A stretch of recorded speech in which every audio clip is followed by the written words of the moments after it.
Welcome everyone to another episode of Jazz on Sports. I'm your host, Jasmine Pollock, and today we're going to be getting into my top five most shocking stories or games that have happened yesterday in week 3 of the NFL football.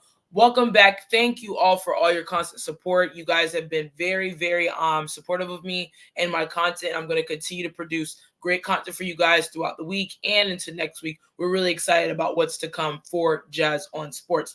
The first one we're going to get off the list right off the bat is obviously what happened last week on my little audio that I did on the Carolina Panthers, and I was disagreeing with them on benching their number one quarterback, Bryce Young. Well, I agree with them now. After what I saw from Andy Dalton and this Panthers team, it was a completely different team. Not saying that I think the Panthers will be oh, they're going all the way, but just from what I saw, it was a completely different team. And let's get into some of the stats that happened yesterday. So they beat the Las Vegas Raiders 36-22, but most of the game it was a blowout. So we have Andy Dalton, the vet himself, 26 of 37, 319 yards, and 3 touchdowns. That was huge. And C. Hubbard, their running back, he had 21 carries for 114 yards. And their receiver, Johnson, 8 receptions, 122 yards, and a touchdown. So this is a new Panthers team underneath a new quarterback in Andy Dalton. And we know Andy Dalton is a veteran in this league. And I was shocked to see the Panthers look like that, especially on the road against a Raiders team that was doing pretty decently. And they were coming off a win in Baltimore as well. So we were like, oh, this Raiders team could be a team to reckon with. But Andy Dalton did his job. And for Bryce Young, this is now a tough situation because now I completely aired out the whole Panthers organization last week for making this deal or making this decision. And yet it paid off well. But obviously, this is the first game. They got to continue the streak. If we see another game Andy Dalton performs like this and they keep this trend going, then obviously we know that Bryce Young was probably the problem. So that is a big deal. Next, we have the Minnesota Vikings are 3-0 right now, and they are leading the NFC North. And I did not see the Minnesota Vikings coming. Heading into the season, we saw a lot of injuries. Their first-round quarterback, J.J. McCarthy, was going to be starting. He got injured. They got so many injuries in this organization, not to mention one of their draft picks, the defender, he passed away in a car accident. Rest in peace to him. But no one expected the Minnesota Vikings to look like this, and they're 3-0 right now. They destroyed the Houston Texans, who we're raving about in the AFC 34-7. And let's just look at Sam Darnold. Sam Darnold leads the league in touchdown passes. Yes, he leads the touchdown passes in 3 weeks. Yesterday, he was 17 of 28, 181 yards, and 4 touchdowns. That is Sam Darnold. So when we look at this Minnesota team, there's been conversation of Sam Darnold, adding a different aspect to this team than Kirk Cousins. And that is a big deal because we know what Kirk Cousins did in the organization and what he was able to accomplish with them. But this Vikings team looks very nice. And I'm a Packers fan saying this. We play them in Lambeau next week, which is going to be a big showdown for who kind of controls the NFC North.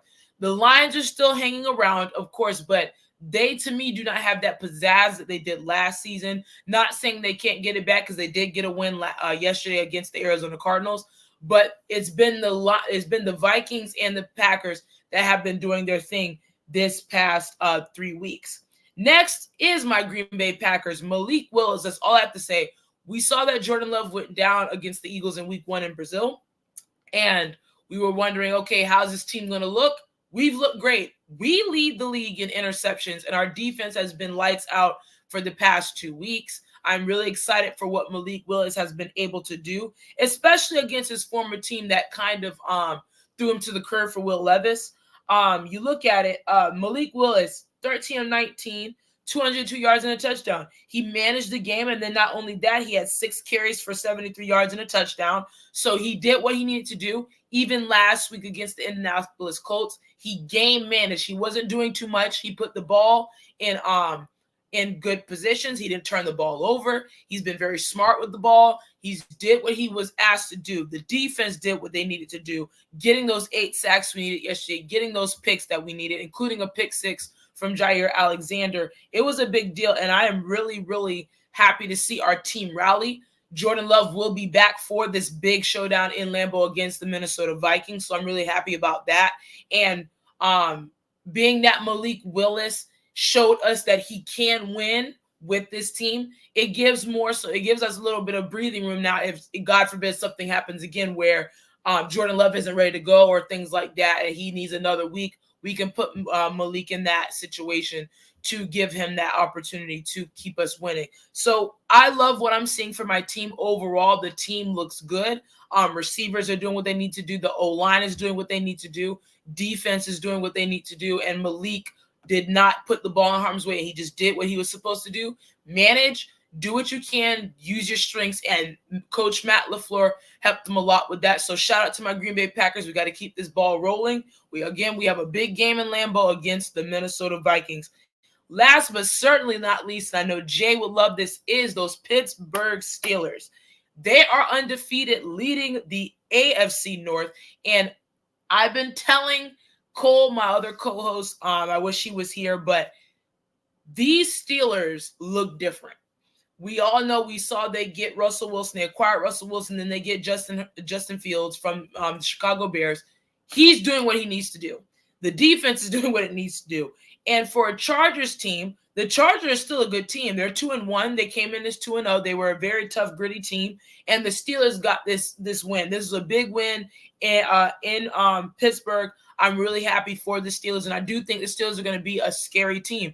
When we look at this whole AFC North division, we did see the Baltimore Ravens get a very good win yesterday in Dallas, even though Dallas is overrated. And we know Dallas has a lot of issues going on, but the Pittsburgh Steelers are starting to control early. You want to get that early start, and they are getting that early start right now. And with the Bengals teetering, the Browns are non-existent, unfortunately. Then you have the Baltimore Ravens, who are still trying to find their identity. The Pittsburgh Steelers are doing a phenomenal job of staying the course and staying the pace. And if they can continue, they could be a top seed in this in the AFC conference as we head into the playoffs. They do have the Colts next week. I do see them beating the Colts because it all depends on if Anthony Richardson does not turn the ball over. I saw him last week against my Packers. When he turns the ball over, bad things happen. And I want to see Justin Fields succeed. I think he is a very good young quarterback that needed new scenery. We see what's happening in Chicago with Caleb Williams right now. There's a lot of stuff happening, but I'm glad that Justin Fields is getting another opportunity of an organization that believes in him and that's giving him the opportunity to succeed. And yesterday, let's just look at some of the stats that they had yesterday. Justin Fields, even though he turned the ball over, he was 25 of 32, 245 yards and a touchdown. That was pretty good. Najee Harris had 18 carries of 70 yards. Austin III, 4 receptions, 95 yards and a touchdown. So the Steelers are doing a very good job. And obviously the defense kept Justin Herbert in check, even though Justin Herbert had a decent game, 12 of 18, 125 yards and a touchdown, but they kept them in check. So shout out to the Pittsburgh Steelers for continuing their streak of a winning streak. They're one of the only undefeated teams left, and I do see them winning. Obviously, you want to keep yourselves, in a decent spot. You want to keep yourself widening that gap because we see a lot of teams. You still have the Chiefs who are undefeated. The Bills are still undefeated. So you have teams out there that are still hanging around that are undefeated. And I want to see the Steelers win. I really do. And I'm rooting for Justin Fields. And I think that this kid has a new scenery. He's able to be himself and he's able to get loose and they give him more opportunities to win. So shout out to the Pittsburgh Steelers. But that wraps up my top 5 most shocking games, shocking storylines that have happened this past week. We're really excited to see what's going to be happening this week into the NFL. There's going to be a lot of different storylines I'm going to be coming out with that I think is going to be very interesting, especially when it comes to the Miami Dolphins and their quarterback situation. They're declining, and we're going to see what's going to happen with them. Shout out to my Seattle Seahawks for getting their win. They're 3-0 as well, and they lead the NFC West. That division is very, very tough. And my Seahawks are winning, so shout out to them. They're my second team. But that wraps the show. Thank you all again. Please comment any other storylines you think were very impactful that you think that you would like me to talk about and come on here and have a conversation about. Thank you all for your support. Thank you, Jay, for the recording and you just being great and doing a lot of different things in the Leon Thomas Group for continue to produce. I will see you guys sometime this week, and if not, I'll see you next week on Jazz on Sports for more sports talk. Have a good one.